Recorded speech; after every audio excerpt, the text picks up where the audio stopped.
Hello students, very good morning to everyone. तो ये हमारी मशीन की क्लासेस चल रही हैं, इलेक्ट्रिकल मशीन की, जिसमें हम डिस्कस कर रहे हैं ट्रांसफार्मर। ओके, तो ट्रांसफार्मर का हम काफ़ी सारा पार्ट्स अभी तक डिस्कस कर चुके हैं। उसका कंस्ट्रक्शन क्या वैसे होता है, कौन कौन से पार्ट्स यूज़ किए जाते हैं। ओके, उसके बाद हमने उसका पूरा डिस्कस किया था कि ईएमएफ इक्वेशन क्या होती है हमारी, कैसे बनता है हमारा प्रिंसिपल, क्या है हमारा ट्रांसफार्मर का। ओके, उसके बाद हमने उसका जो हमारा इक्विवेलेंट सर्किट है वो डिस्कस कर चुके हैं, फेजर डायग्राम डिस्कस कर चुके किए थे हमने डिस्कस, जब हम उसको कंस्ट्रक्शन पढ़ा रहे थे उसी टाइम पे। ओके, तो आज हम डिस्कस करने वाले हैं losses in a transformer. Okay, कि जो हमारे ट्रांसफार्मर है उसमें कौन कौन से लॉसेस होते हैं, क्योंकि कोई भी चीज है, मतलब कोई भी ट्रांसफार्मर की केवल हम बात नहीं कर रहे हैं, कोई भी मशीन है, इवन हम क्या होता है, हमारे अंदर कोई भी चीज परफेक्ट नहीं है, कुछ ना कुछ क्या होता है, लॉसेस होता ही होता है। ओके, हम जितना इनपुट देते हैं और जो हमें आउटपुट मिलता है उनके जो बीच का डिफरेंस होता है वो क्या होता है, हमारा लॉसेस। जैसे कि सपोज हम अपना ही एग्जाम्पल ले लें, तो अगर हम दिन में सपोज 4 चपातीस खाते हैं, ओके, हम 4 रोटियां खाते हैं, तो क्या हमारे अंदर जितना हम उन 4 रोटियों में जितने कैलोरी एनर्जी है, क्या उतनी ही एनर्जी के रिस्पेक्ट में अपन वर्क कर पाते हैं? क्या नहीं कर पाते, क्योंकि कुछ एनर्जी जो है वो हमारी अनयूजफुल वर्क में वेस्ट हो जाती है। जैसे हम सो रहे हैं, कुछ कर रहे हैं, तो हर एक चीज में क्या होती है, एनर्जी लगती है, बट जो हमारा वर्क हो रहा है केवल वही क्या होगा, काउंट होगा हमारा। ओके, तो जितना हम इनपुट देते हैं उतना हमें आउटपुट में नहीं मिल पाता है। आइडियली हम बोल देते हैं कि लॉसेस अगर 0 होंगे तो इनपुट और आउटपुट क्या होगा, बराबर, मतलब जितना इनपुट दे रहे हैं उतना हमें क्या होगा, आउटपुट मिलेगा। बट ऐसा प्रैक्टिकली पॉसिबल नहीं है, क्योंकि कोई भी चीज आइडियल नहीं होती है। तो क्या होता है, हर एक चीज में कुछ ना कुछ लॉसेस होते हैं। तो सेम एज हमारी मशीन में भी क्या होते हैं, ट्रांसफार्मर जो मशीन है तो उसमें क्या होते हैं, लॉसेस होते हैं। तो सिंपल हम लॉसेस को क्या बोलते हैं, लॉसेस क्या होते हैं हमारे, इनपुट माइनस आउटपुट। ओके, मतलब कितना हमने इनपुट दिया और कितना हमें आउटपुट मिला है, उन दोनों के बीच का जो डिफरेंस होता है वो किस में चला जाता है, लॉस में चला जाता है। ओके, तो जो हमारा ट्रांसफार्मर है इसमें टोटल हमारे 4 टाइप के लॉसेस होते हैं। ओके, एक कोर लॉस, सेकंड वन होता है हमारा copper loss, third is stray load loss, and fourth one is dielectric loss. Okay, ये टोटल हमारे ट्रांसफार्मर में 4 टाइप के लॉसेस होते हैं। ओके, जिसमें से हम कोर लॉस को क्या बोलते हैं, हमारा कांस्टेंट लॉस। कोर लॉस क्या होता है, ये कांस्टेंट लॉस होता है, जो कि क्या होता है हमारा, it is not depend on load. ये क्या होता है, हमारा लोड पे डिपेंड नहीं करता है। ओके, ओके, तो कोर लॉस क्या होते हैं, हमारे कांस्टेंट लॉस होते हैं। सेकंड लॉस कौन से होते हैं, copper loss, it is variable loss. Okay, ये लॉस क्या होते हैं, वेरिएबल होते हैं, जो कि वेरी करते हैं, क्योंकि ये क्या होते हैं, आई स्क्वायर आर लॉस जो होते हैं वो क्या होते हैं, मोस्टली हमारे कॉपर लॉस होते हैं। कोर लॉस क्या होते हैं, एडी करंट लॉस प्लस हमारा क्या होता है, हिस्टेरेसिस लॉस, जो है ये टोटल मिलके क्या बनते हैं, हमारे कॉपर कोर लॉस। इन्हीं को अपन क्या बोलते हैं, iron loss. Okay, stay load loss जो होते हैं ये हमारे, ये भी क्या है, वेरिएबल, ये दोनों क्या होते हैं, वेरी लेस होते हैं, इसलिए इसको हम क्या करते हैं, निग्लेजिबल मान के चलते हैं। ऑलमोस्ट केस में अगर कहीं दिया है तो वहां पे आप क्या करेंगे, इनको कंसीडर करेंगे। ओके, अब हम इनको वन बाय वन डिटेल में डिस्कस करते हैं कि कौन से लॉस क्या होते हैं। तो सबसे पहले हम डिस्कस करते हैं core loss in are transformer. Okay, तो जो कोर लॉस होते हैं वो हमारे 2 टाइप के होते हैं। एक तो हमारा क्या होता है, AD current loss, and second one is hysteresis loss. Core loss जो है इसको हम क्या बोलते हैं, आयरन लॉस भी बोलते हैं। ये हमारे 2 होते हैं, एक तो होता है क्या, एडी करंट लॉस, और एक क्या होता है हमारा, हिस्टेरेसिस लॉस। ओके, हमारा जो मशीन है इसमें हम क्या कर रहे हैं, एसी सप्लाई दे रहे हैं, तो जो हमारा अंदर फ्लक्स है वो क्या है, हमारा एसी है हमारा, ठीक है। जो वो क्या कर रहा है, फैराडे लॉ के प्रिंसिपल पे कार्य करता है कि जब क्या करता है, फ्लक्स कट करता है तो उसमें क्या होता है, ईएमएफ इंड्यूस होता है। तो क्या होता है, ईएमएफ इंड्यूस हो रहा है, उसके कारण क्या होता है, एक एडी करंट फ्लो होने लगता है। ये जो एडी करंट है इसकी कोई डायरेक्शन नहीं होती है, किसी भी डायरेक्शन में क्या होता है हमारा, फ्लो करता है हमारा। तो ये एडी करंट के कारण क्या होता है, एक लॉस हमारा क्या होता है, क्रिएट होता है, जिसको अपन क्या बोलते हैं, एडी करंट लॉस। ओके, हमारा जो मशीन है वो क्या है, हमारा जो इसमें अंदर है वो क्या है, एसी है, मतलब जो फ्लक्स है वो कैसा है, साइनोसोडियल है। इसके कारण क्या होता है, एक एडी करंट जनरेट होता है, और इस एडी करंट के कारण एक लॉस क्रिएट होता है, जिसको हम क्या बोलते हैं, एडी करंट लॉस बोलते हैं। ओके, पी जो होता है इसका फॉर्मूला क्या होता है, के E F square B M का square into T square. Okay, यहाँ पे के ई क्या है हमारा, eddy current coefficient. Okay, F क्या है, फ्रीक्वेंसी, बी एम क्या है हमारा, maximum flux density, and T is thickness of lamination. तो जो हमारा एडी करंट लॉस है वो किन किन पे डिपेंड करता है, फ्रीक्वेंसी पे हमारा हो गया, फ्लक्स डेंसिटी पे हो गया हमारा, ओके, और हमारा किस पे डिपेंड करेगा, थिकनेस पे डिपेंड करता है हमारा। ओके, तो जो हमारा टोटल है वो हमारे इन सारे पार्ट्स पे डिपेंड करता है हमारा एडी करंट लॉस। ओके, तो जो एडी करंट लॉस है वो क्या है, के E F square B M का स्क्वायर टी स्क्वायर, मतलब किस पे डिपेंड करेगा, फ्रीक्वेंसी पे, मैक्सिमम फ्लक्स डेंसिटी पे, और थिकनेस ऑफ लेमिनेशन। तो हमने जब आपको कंस्ट्रक्शन ऑफ कोर पढ़ाया था तो हमने आपको बताया था कि जो हमारे लेमिनेशंस हैं उनको हम क्या करते हैं, सॉलिड कोर स्ट्रक्चर नहीं रखते हैं, सॉलिड की जगह हम क्या रखते हैं, पतले पतले लेमिनेशंस लेते हैं, मतलब पतली पतली सीट लेते हैं, उसके बाद उनको क्या कर देते हैं, राइवेटेड कर देते हैं, मतलब उनको जोड़ देते हैं, कस देते हैं। ठीक है, क्यों हम पतली पतली सीट रखते हैं, ताकि इनकी थिकनेस क्या हो, कम हो। अगर थिकनेस कम होगी तो जो एडी करंट लॉस है वो भी क्या होंगे, कम होंगे। इसलिए हम क्या करते हैं, पतली पतली सीट के फॉर्म में क्या करते हैं, एडी करंट लॉस, मतलब जो कोर है उसका स्ट्रक्चर ऐसे बनाते हैं कि पतले पतली हम क्या करते हैं, सीट लेते हैं, फिर उनको जोड़ देते हैं। ओके, क्योंकि हम चाहे तो एक पूरा सॉलिड स्ट्रक्चर भी ले सकते हैं, तो अगर हम सॉलिड स्ट्रक्चर लेंगे तो उसकी जो थिकनेस है वो क्या होगी, ज्यादा होगी, और अगर थिकनेस ज्यादा होगी तो जो एडी करंट लॉस है वो भी क्या होंगे, ज्यादा होंगे।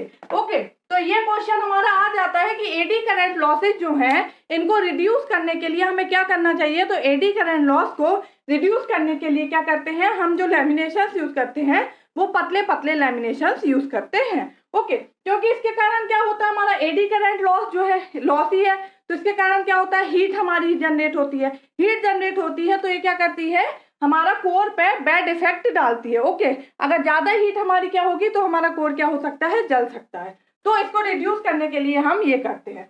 ओके, अगर हम इसी में बात करें फ्रीक्वेंसी, ये क्या है हमारा, P equal to k E F square B M का स्क्वायर टी स्क्वायर। तो अगर हम हाई फ्रीक्वेंसी पे बात करें, अगर फ्रीक्वेंसी बढ़ेगी तो ये हमारा क्या होगा, बढ़ेगा, तो हम थिकनेस क्या करते हैं, और कम करेंगे। ठीक है, कि हमारा जो एडी करंट लॉस है वो क्या हो जाए, और कम हो जाए। तो अगर हम हाई फ्रीक्वेंसी पे ट्रांसफार्मर को वर्क कराना चाहते हैं तो हमें थिकनेस को और रिड्यूस करना पड़ेगा। ओके, बट हम थिकनेस भी एक लिमिट तक रिड्यूस कर सकते हैं, बहुत ज्यादा रिड्यूस हम क्या कर सकते हैं, नहीं कर सकते हैं। ओके, हम एक लिमिट तक ही उसको क्या कर सकते हैं, कम कर सकते हैं, उससे ज्यादा हम कम नहीं कर सकते। वरना आप बोलोगे एकदम ही पतली सी सीट रख दें तो उसके कारण क्या होगा, फिर वो हमारा बहुत जल्दी क्या हो जाएगा, ब्रेक हो जाएगा। तो उसकी जो प्रॉपर्टी है उसके अकॉर्डिंग हम वहीं तक क्या करते हैं, उसको यूज करते हैं। ओके, दूसरा क्या है हमने बोला था कि हम फेरोमैग्नेटिक मटेरियल यूज करते हैं, तो हम क्या करते हैं, उसमें 3% सिलिकॉन का यूज करते हैं। सिलिकॉन मटेरियल को क्या करते हैं, उसमें ऐड कर देते हैं, जिससे क्या होता है, हमारी इसका जो एडी करंट लॉसेस हैं वो क्या होते हैं, हमारे रिड्यूस हो जाते हैं। ओके, ओके, तो हम क्या करते हैं, 3.5% अप्रोक्सीमेट क्या करते हैं, सिलिकॉन का मटेरियल का क्या करते हैं, इसमें मिक्सअप कर देते हैं जो भी हमारा कोर है उसमें, ताकि हमारा जो एडी करंट लॉसेस हैं वो क्या हो, रिड्यूस हो। ओके, तो आपको इससे समझ आ रहा है कि जो हमारा एडी करंट लॉस है, सबसे पहली चीज एडी करंट लॉस हमारे कहाँ से आए, क्योंकि हमारा जो फ्लक्स है inside the core that is sinusoidal, flux sinusoidal है तो उसके कारण एक एडी करंट प्रोड्यूस होता है। तो उस एडी करंट के कारण क्या होते हैं, एक लॉस क्रिएट हो जाता है, उस लॉस को क्या बोलते हैं, हम एडी करंट लॉस बोलते हैं। ओके, ये जो एडी करंट लॉस है वो किस पे डिपेंड है, के ई एफ स्क्वायर bm का square into T square. Okay, तो ये हमारा क्या है, फ्रीक्वेंसी पे, थिकनेस पे, उस पर डिपेंड करता है। तो एडी करंट लॉस को रिड्यूस करने के लिए हम क्या करते हैं, जो थिकनेस यूज करते हैं उसको कम करते हैं ताकि हमारा एडी करंट लॉस क्या हो, कम हो जाए। अगर हम हाई फ्रीक्वेंसी पर ट्रांसफार्मर को रन कराना चाह रहे हैं तो अगर फ्रीक्वेंसी बढ़ाएंगे तो एडी करंट लॉस भी बढ़ेगा, तो हम क्या करेंगे, थिकनेस को और कम कर देते हैं ताकि एडी करंट लॉस क्या हो, हमारा रिड्यूस हो जाए। बट एक लिमिट तक ही हम क्या कर सकते हैं, कम कर सकते हैं, उससे ज्यादा हम कम नहीं कर सकते हैं। ठीक है, दूसरी चीज, इसको प्रोटेक्ट करने के लिए हम क्या करते हैं, जो कोर मटेरियल है उसमें 3.5% ऑफ सिलिकॉन का यूज करते हैं, क्योंकि सिलिकॉन का यूज करने से क्या होता है, जो एडी करंट लॉसेस हैं वो क्या होते हैं, रिड्यूस हो जाते हैं। ओके, तो ये हुआ हमारा कि एडी करंट लॉस हमारे क्या होते हैं। अब इसमें हमारे दो केस बनते हैं। एक हमारा फ्रीक्वेंसी क्या होती है, ई, जो हमने ईएमएफ इंड्यूस देखा था, सॉरी, ईएमएफ इंड्यूस क्या होता है, e equal to 4.44 f phi into n, यही होता है कि नहीं, 4.44 कांस्टेंट है, एफ फ्रीक्वेंसी, फाई क्या हमारा फ्लक्स है, हमारा जो म्यूचुअल फ्लक्स होगा, एन क्या है, नंबर ऑफ टर्न। अगर प्राइमरी साइड का ले रहे हैं तो ये N1 आ जाएगा, और सेकेंडरी साइड का लेंगे तो ये क्या आ जाएगा, N2 आ जाएगा। ओके, तो जनरल क्या होता है, E equal to 4.44 f phi n. अब वो प्राइमरी सेकेंडरी जो होगा उसके अकॉर्डिंग अपन लिख लेंगे। तो B इक्वल टू क्या होता है, मैक्सिमम फ्लक्स डेंसिटी 5/A, यही होता है ना, B क्या होता है, 5/A, flux divide by area. तो 5 की जगह हम क्या लिख सकते हैं, B into A, maximum flux है तो मैक्सिमम फ्लक्स डेंसिटी, अगर E equal to 4.44 f b m into a into n. Okay, तो अगर हम यहाँ पे देखें तो 4.44 कांस्टेंट है, एरिया भी किसी उसका कांस्टेंट ही होगा, हम एक बार बना देंगे तो एरिया बार बार चेंज तो नहीं होगा, नंबर ऑफ टर्न्स भी कांस्टेंट होंगे। ठीक है, क्योंकि ए है और एन है, ये किस पे डिपेंड करता है, कंस्ट्रक्शन पे, और हमने अगर कोर का कंस्ट्रक्शन कर दिया एक बार, वो बार बार चेंज तो होगा नहीं, तो एरिया और नंबर ऑफ टर्न्स भी क्या रहेंगे, कांस्टेंट रहेंगे। तो हम क्या बोल सकते हैं कि बी एम किसके प्रोपोर्शनल है, डायरेक्टली प्रोपोर्शनल है V बाय एफ के। ई क्या है हमारा, ईएमएफ इंड्यूस मतलब वोल्टेज, तो बी एम किसके प्रोपोर्शनल होता है, V बाय एफ के। ओके, तो यहाँ से हमारे दो केस बनते हैं, एक केस कि अगर बी एम कॉन्स्टेंट है तो क्या होगा, और दूसरा केस अगर बी एम कॉन्स्टेंट नहीं है तो हमारा क्या होगा। ओके, तो हम यहाँ पे देखते हैं, दोनों केस डिस्कस करते हैं कि case first,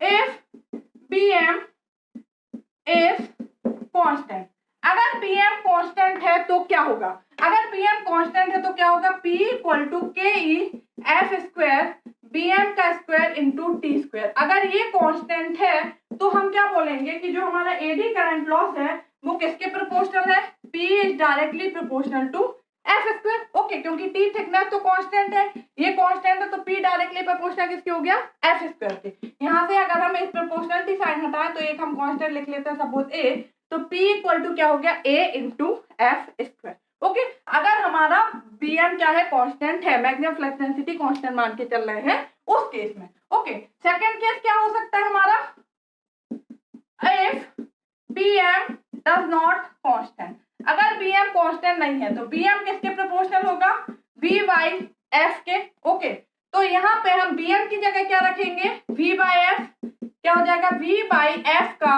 whole square into T square. Okay, तो ये क्या होगा, k E F square V square by f square into T square, ये कैंसिल आउट हो जाएगा, तो P इक्वल टू क्या हो जाएगा, के ई V स्क्वायर टी स्क्वायर, मतलब P किसके प्रोपोर्शनल हो गया हमारा, V स्क्वायर के।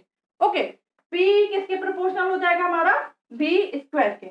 अगर हम कोई प्रोपोर्शनलिटी कांस्टेंट दे देते हैं तो P equal to suppose K into V square. तो ये दो अलग अलग हमारे केस आए, क्या कि अगर Bm कांस्टेंट है तो हमारा एडी करंट लॉस किसके प्रोपोर्शनल होगा, फ्रीक्वेंसी के स्क्वायर के, और अगर Bm कांस्टेंट नहीं है तो हमारा जो एडी करंट लॉस है वो किसके प्रोपोर्शनल होगा, वोल्टेज के स्क्वायर के। तो ये आपको याद रखना है, ये बहुत ही इंपॉर्टेंट चीज है। इतना ही डीप में जाके अगर कोई अच्छा एग्जामिनर सेटअप है तो वो ऐसे ही डीप में जाके आपसे क्वेश्चंस बनाएगा और पूछेगा कि अगर हम मैक्सिमम फ्लक्स डेंसिटी को कांस्टेंट रखते हैं तो एडी करंट लॉस किसके प्रोपोर्शनल होगा हमारा। तो अगर हम मैक्सिमम फ्लक्स डेंसिटी को कांस्टेंट रखते हैं तो जो एडी करंट लॉस है it is directly proportional to square of frequency. Okay, and if maximum flux density is not constant, then AD current loss is directly proportional to voltage square. Okay ये हुआ हमारा eddy current loss. हमारा क्या होता है, AD current loss हमारा किस किस पे डिपेंड करता है हमारा. ओके कैसे हम एडी करंट लॉस को रिड्यूस कर सकते हैं. तो एक हो गया एडी करंट लॉस. दूसरा हमने क्या बोला कि जो आयरन लॉस है वो क्या होता है, पीआई इक्वल टू किस किस का सम होता है, AD current loss plus hysteresis loss. तो अब हम डिस्कस करते हैं कि हिस्टैरिसीस लॉस क्या होता है. ओके हिस्टैरिसीस लॉस क्या होता है, हिस्टैरिसीस लॉस. तो जो हिस्टैरिसीस लॉस है ये क्या होता है हमारा, पीएच इक्वल टू के एच एफ बी मैक्सिमम की power x into we. Okay यहाँ पे के एच जो है ये क्या हमारा hysteresis coefficient, F this is frequency, BM पता ही है आपको maximum flux density, V volume of core and x is Steinmetz constant. Okay तो एडी हिस्टैरिसीस लॉस इन सारे पे वर्क करता है, मतलब इन पे डिपेंड करता है. ओके मतलब वॉल्यूम पे कोर के डिपेंड करता है, मतलब एरिया पे डिपेंड करता है. तो हिस्टैरिसीस लॉस मैंने जब डीसी पढ़ाया था, AD current loss hysteresis loss दोनों डिटेल में पढ़ाए थे हमारे. तो जो हमने डीसी मशीन पढ़ाया है वहां पे जाके अगर आपको किसी को डाउट है तो आप वहां जाके डिटेल में देख सकते हैं कि हिस्टैरिसीस लॉस क्या होता है, एडी करंट लॉस क्या होता है. उसके अलावा मैंने इंस्ट्रूमेंटेशन में एक हिस्टैरिसीस के बारे में पूरा डिटेल में वीडियो डाला कि हिस्टैरिसीस कर्व कैसे बनता है, किस किस पे डिपेंड करता है, कैसे एरिया पे डिपेंड करता है. तो मैं सारी चीजें यहाँ रिपीट नहीं करूंगी, मैं इसकी लिंक जो है डिस्क्रिप्शन बॉक्स में डाल दूंगी, दोनों की, डीसी मशीन वाले की भी और जो हमारे इंस्ट्रूमेंटेशन में वीडियो बनाई है. तो आप उसको एक बार प्रेफर कर सकते हैं अगर आपको कोई डाउट है तो आपके सारे डाउट्स क्लियर हो जाएंगे कि एक्चुअली में क्या होता है. यहाँ पे हम डिस्कस कर रहे हैं फॉर्मूले के बेस पे कि कैसे हमारा चलता है. ओके मैं एक आपको सिंपल सा दे रही हूँ. जो हमारा बीएच कर्व होता है वो हमारा कुछ ऐसे बनता है. ठीक है जो हमारा ये है वो किस पे डिपेंड करता है, करंट पे. और जो हमारा फ्लक्स ये किसके प्रोपोर्शनल होता है, डायरेक्टली प्रोपोर्शनल टू फ्लक्स के. ओके तो क्या होता है हमारा ये कर्व कैसे बनता है, कुछ ऐसे हमारा कुछ ऐसे बनता है बीएच का. ओके मतलब क्या होगा, मैग्नेटाइज होगा फिर डीमैग्नेटाइज होगा फिर मैग्नेटाइज फिर डीमैग्नेटाइज, ये हमारा कुछ ऐसे चलता है. मतलब मैग्नेटाइजेशन डीमैग्नेटाइजेशन मैग्नेटाइजेशन डीमैग्नेट. तो इसके कारण क्या होता है, एक लॉस हमारा हो जाता है जिसको हम क्या बोलते हैं, हिस्टैरिसीस लॉस बोलते हैं. ओके ये जो हिस्टैरिसीस लॉस है ये किस पे डिपेंड करता है, एरिया पे डिपेंड करता है. ये जो एरिया है ये जितना ज्यादा होगा हिस्टैरिसीस लॉस क्या होगा, उतना ज्यादा होगा. ओके तो हमें क्या करना पड़ता है, इस एरिया को रिड्यूस करना पड़ता है कि हमारा ये एरिया क्या हो, कम से कम हो. ये एरिया जितना कम होगा हिस्टैरिसीस लॉस जो है हमारा वो भी क्या होगा, उतना ही कम होगा. हम क्या बोलते हैं कि हम एरिया को क्या कर देंगे, रिड्यूस कर देंगे. इसलिए हमने यहाँ पे बोला है वॉल्यूम ऑफ कोर कि ये किस पे डिपेंड करता है, वॉल्यूम पे डिपेंड करता है. वॉल्यूम मतलब क्या है, एक ओवरऑल एरिया ही हमारा. ठीक है तो अगर ये वॉल्यूम हमारा क्या होगा ज्यादा तो हिस्टैरिसीस लॉस क्या होगा, ज्यादा होगा. वॉल्यूम कम होगा तो हिस्टैरिसीस लॉस भी क्या होगा हमारा, कम होगा. ओके जब हमने कोर का कंस्ट्रक्शन पढ़ाया है वहां पे इन सारी चीजों को डिस्कस किया है. तो हम यहाँ पे देखते हैं कि पीएच क्या है, के एच या बी मैक्सिमम की पावर एक्स इंटू वी. यहाँ पे अगर हम फेरोमैग्नेटिक मटेरियल यूज कर रहे हैं, ferromagnetic material for core construction, अगर कोर के कंस्ट्रक्शन के लिए हम फेरोमैग्नेटिक मटेरियल का यूज करना है तो हम x इक्वल टू क्या रखते हैं, 1.6. ओके तो आप यहाँ पे x इक्वल टू 1.6 पुटअप कर लेंगे अगर आपको कोई न्यूमेरिकल सॉल्व करना है, वहां पे हिस्टैरिसीस लॉस की वैल्यू पूछी जा रही है तो. ओके तो आप देखिए यहाँ पे भी क्या होगा, दो केस होंगे. पहला केस फर्स्ट क्या होगा, इफ बीएम कांस्टेंट. अगर बीएम कांस्टेंट है तो क्या होगा, पीएच इक्वल टू के एच एफ बी मैक्सिमम की power x into we. Okay अगर ये हमारा कांस्टेंट है तो पीएच किसके प्रोपोर्शनल हो गया, के एच या बी मैक्सिमम की पावर एक्स इंटू वी. तो हम क्या बोलेंगे, PH is directly proportional to है एफ. पीएच इक्वल टू क्या हो जाएगा, b into f. Okay second case क्या हो जाएगा हमारा, case 2 if BM does not constant, b f constant नहीं है तो किसके प्रोपोर्शनल होगा, वी बाय एफ के।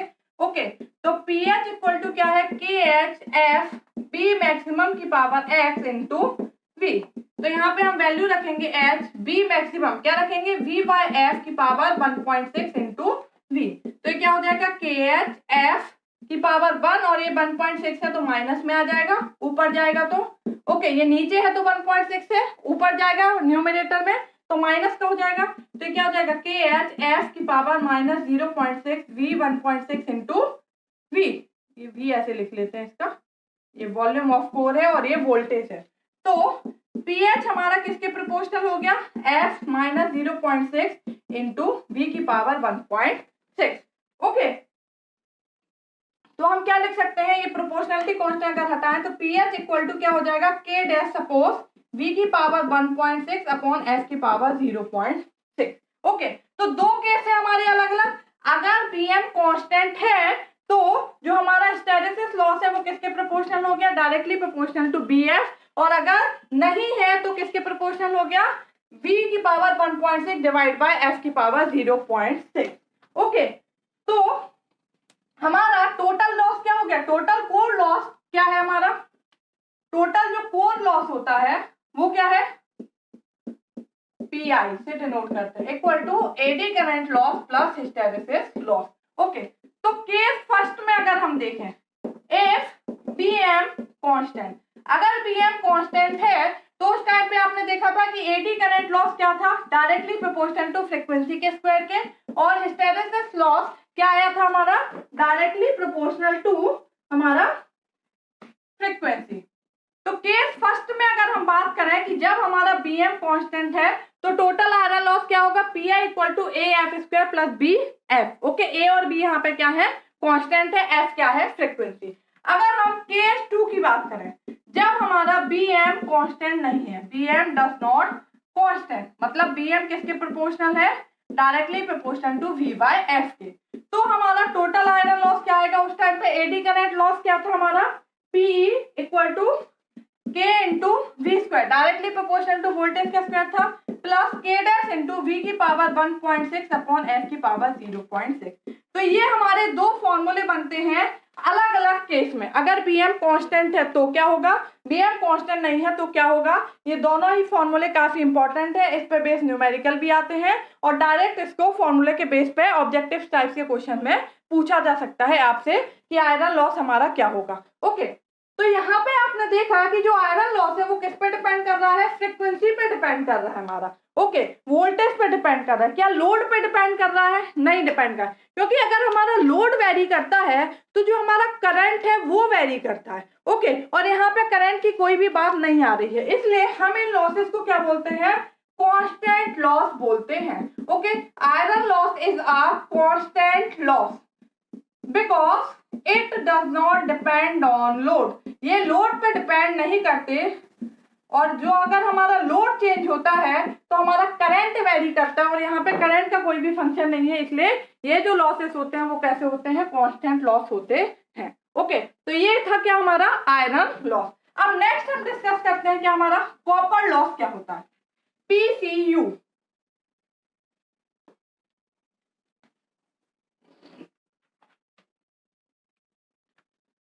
कॉपर लॉस, इसी को हम क्या बोलते हैं, बाइंडिंग लॉस भी बोलते हैं, और इसी को हम बोल देते हैं वेरिएबल लॉस, क्योंकि ये जो लॉसेस हैं ये क्या करते हैं, हमारे वेरिएबल होते हैं, वेरी करते हैं, क्योंकि अगर लोड वेरी करता है हमारा तो लोड वेरी करने से क्या होता है, हमारा करंट वेरी करता है।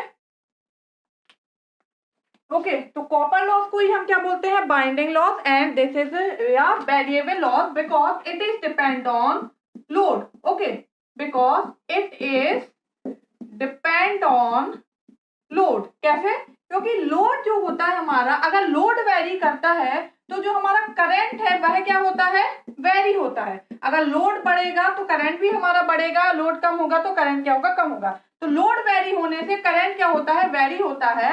एंड दिस लॉस इज क्या होते हैं, आई स्क्वायर आर लॉस। ओके, तो ये किस पे डिपेंड करते हैं, करंट पे। तो अगर लोड वेरी होगा तो करंट वेरी होगा, करंट वेरी होगा तो ये जो लॉसेस हैं ये भी क्या होंगे, वेरी होंगे, चेंज होंगे। इसलिए कॉपर लॉस को हम क्या बोलते हैं, वेरिएबल लॉस बोलते हैं। ओके, तो कॉपर लॉस हमारा क्या होगा, हमारा ये टोटल लॉस क्या होंगे हमारे, कॉपर लॉस जो है ये टोटल लॉस क्या होंगे, I1 का square R1 plus I2 dash का square into R2 dash. Okay, ये हमने कैसे लिखा, अगर हमने इसको क्या किया है, सेकेंडरी साइड रेफर किया है, तो हमने इक्विवेलेंट सर्किट ऑफ ट्रांसफार्मर आपको पढ़ाया था, उसमें हमने पढ़ाया था transformer refer to primary side और ट्रांसफार्मर रेफर टू हमारा सेकेंडरी साइड। ओके, तो अगर हम प्राइमरी साइड रेफर कर देते हैं तो क्या आ जाएगा, I1 का square R1 plus I2 dash का स्क्वायर R2 डैश। और अगर हम सेकेंडरी साइड रेफर करेंगे तो यही क्या हो जाएगा, I1 डैश का square R1 dash plus I2 का स्क्वायर R2। ओके, तो हमारा टोटल लॉस क्या होंगे, कॉपर लॉस जो है वो हमारे ये कहलाते हैं। तो ये क्या हमारा, इसको क्या लिख सकते हैं अपन, PCU X। X क्या हमारा, एट एनी लोड। हम किसी भी लोड पे, हमने लास्ट क्लास में भी जब वोल्टेज रेगुलेशन पढ़ाया है तो आपको बताया है कि हमारा X क्या होता है, हमारा X क्या, हमारा फ्रैक्शन ऑफ लोड। ओके, किसी भी लोड पे हम बात कर रहे हैं तो हम क्या लिखते हैं यहाँ पे, PCU X लेते हैं, क्योंकि हमारा फुल लोड भी हो सकता है, हाफ लोड भी हो सकता है, 3/4 लोड भी हो सकता है। X यहाँ पे क्या होता है, I/I रेटेड।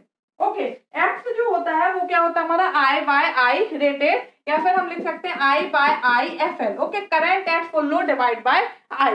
ओके, तो PCU equal to PCU X equal to PCU कब होगा, हमारा फुल लोड के केस में। जब हमारा फुल लोड होगा तब हमारा PCU equal to PCU X होगा, क्योंकि इस टाइम पे X इक्वल टू क्या होता है, 1। अगर हाफ लोड है तो X की वैल्यू क्या हो जाएगी, 1/2। अगर 3/4 लोड है तो X इक्वल टू क्या हो जाएगा, 3/4। ओके, तो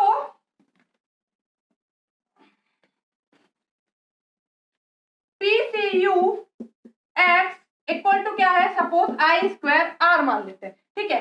I यहाँ पे क्या है, X इक्वल टू क्या है हमारा, I/I रेटेड। तो अगर हम I लिखेंगे तो I इक्वल टू क्या लिख सकते हैं, X इंटू I रेटेड, यही लिखेंगे कि नहीं लिखेंगे। तो यहाँ पे PCU X इक्वल टू अगर हम लिखें तो क्या लिखें, X इंटू I रेटेड का स्क्वायर इंटू R। ओके, ये R यहाँ पे टोटल है, R इक्विवेलेंट। तो PCU X इक्वल टू क्या है, यहाँ R इक्विवेलेंट मैं लिख देती हूँ। जब हमने क्या किया है, सर्किट बना लिया है टोटल प्राइमरी साइड रेफर करके, तो ये अगर सपोज प्राइमरी साइड रेफर करके तो यहाँ पे R इक्विवेलेंट क्या होगा, R1 प्लस R2 डैश।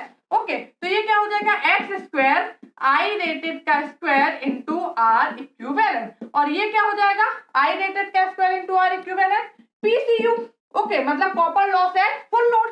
तो PCU X इक्वल टू क्या आ गया, X स्क्वायर इंटू PCU। तो ये आपका एक फॉर्मूला यहाँ पे डेवलप हो गया है, जिसको आपको याद रखना है, ठीक है, कि copper loss at any load, ठीक है, इज इक्वल टू क्या होता है, X स्क्वायर इंटू PCU। अगर हाफ लोड पे दिया है PCU एट हाफ लोड तो क्या करेंगे, 1/2 का स्क्वायर इंटू PCU। ओके, अगर 3/4 लोड पे दिया है, सपोज PCU एट 3/4 लोड पे निकालना है तो क्या हो जाएगा, 3/4 का स्क्वायर इंटू PCU। ओके, तो ये वाला फॉर्मूला हमें याद रखना है कि copper loss at any load क्या होता है, PCU X equal to X square into PCU। PCU X equal to X square into PCU, ये आपको याद रखना है, ये बहुत ही इंपॉर्टेंट है। यहाँ पे X क्या है हमारा, fraction of load. Okay, that is I/I rated. ये हो गया हमारा क्या, copper loss, this is binding loss and it is variable loss. Okay, next loss जो है हमारा वो क्या होता है, हमारा स्ट्रे लोड लॉस।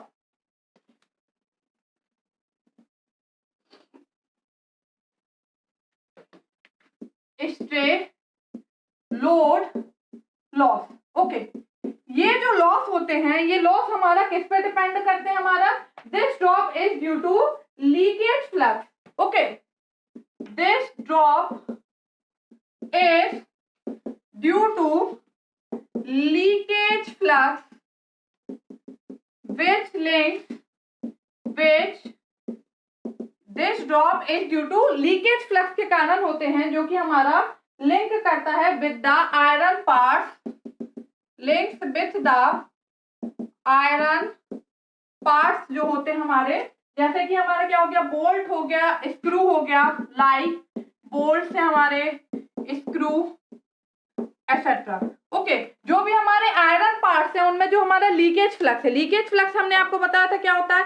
फ्लक्स जो है वो टोटल दो होते हैं, एक म्यूचुअल फ्लक्स जो दोनों बाइंडिंग से लिंक करें, और एक लीकेज फ्लक्स जो केवल उसी की बाइंडिंग से लिंक करता है। ओके, तो स्टे लोड लॉस किसके कारण होता है, वह ड्रॉप होता है जब हमारा लीकेज फ्लक्स लिंक करता है, जो आयरन के पार्ट्स हैं हमारे ऑक्सिलरी जो पार्ट्स हैं, बोल्ट्स वगैरह लगे होते हैं, उनमें जो हमारा ड्रॉप होता है वो क्या होता है, स्टे लोड लॉस होता है। ओके, लोड पे डिपेंड करता है, क्योंकि हमारा लोड वेरी होता है तो फ्लक्स वेरी होगा, फ्लक्स वेरी होता है तो जो लीकेज फ्लक्स है वो भी क्या करता है, वेरी करता है। But this is very very less value होती है, इसलिए हम इन लॉस को क्या करते हैं, निग्लेक्टेबल मान के चलते हैं। These losses are negligible। Okay, अगर कहीं पे दिया है तब हम कंसीडर करेंगे, नहीं दिया है तो हम इन लॉस को क्या लेके चलते हैं, निग्लेक्टेबल लेके चलते हैं। ओके, तो आपको यहाँ पे बस इतना याद रखना है कि स्टे लोड लॉस होते हैं जो किसके कारण होते हैं, हमारे जो लीकेज फ्लक्स होता है उसके कारण होते हैं। Okay, and this loss are very very less, so we can neglect it. Okay, next loss जो है हमारा वो कौन सा है, हमारा dielectric loss.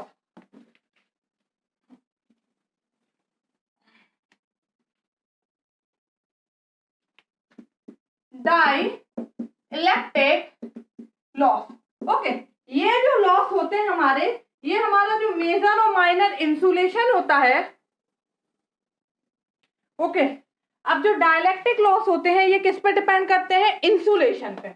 Okay, it depends on insulation. Insulation जो होते हैं, दो इंसुलेशन होता है, एक तो सॉलिड इंसुलेशन होता है यहाँ पे, और एक क्या होता है हमारा, लिक्विड इंसुलेशन होता है, जो कि क्या होता है हमारा, लिक्विड इंसुलेशन, जो कि क्या है हमारा, ट्रांसफार्मर का ऑयल होता है। Okay, transformer oil. तो ये जो है, अगर हमारा इंसुलेशन सपोज प्योर इंसुलेशन है तो कोई भी हमारा डाइलेक्ट्रिक लॉस नहीं होगा। अगर हमारा इंसुलेशन अच्छा नहीं है तो उसके कारण क्या होते हैं, कुछ लॉसेस होते हैं जिनको हम क्या बोलते हैं, डाइलेक्ट्रिक लॉस कहते हैं। ये जो लॉस होते हैं ये भी क्या होते हैं, काफी कम होते हैं, वेरी लेस होते हैं, so we also neglect this. Okay, तो जो हमारे टोटल लॉस हो गए मशीन में वो कौन कौन से होते हैं, हमारे जो टोटल लॉस है हमारे वो क्या हो गए, iron loss plus copper loss plus stay load loss plus हमारे क्या होंगे, डाइलेक्ट्रिक लॉस। इन दोनों को क्या करते हैं, हम निग्लेक्ट मान के चलते हैं। तो जो टोटल लॉस है वो किस किस पे है, आयरन लॉस और copper loss. And this loss is constant loss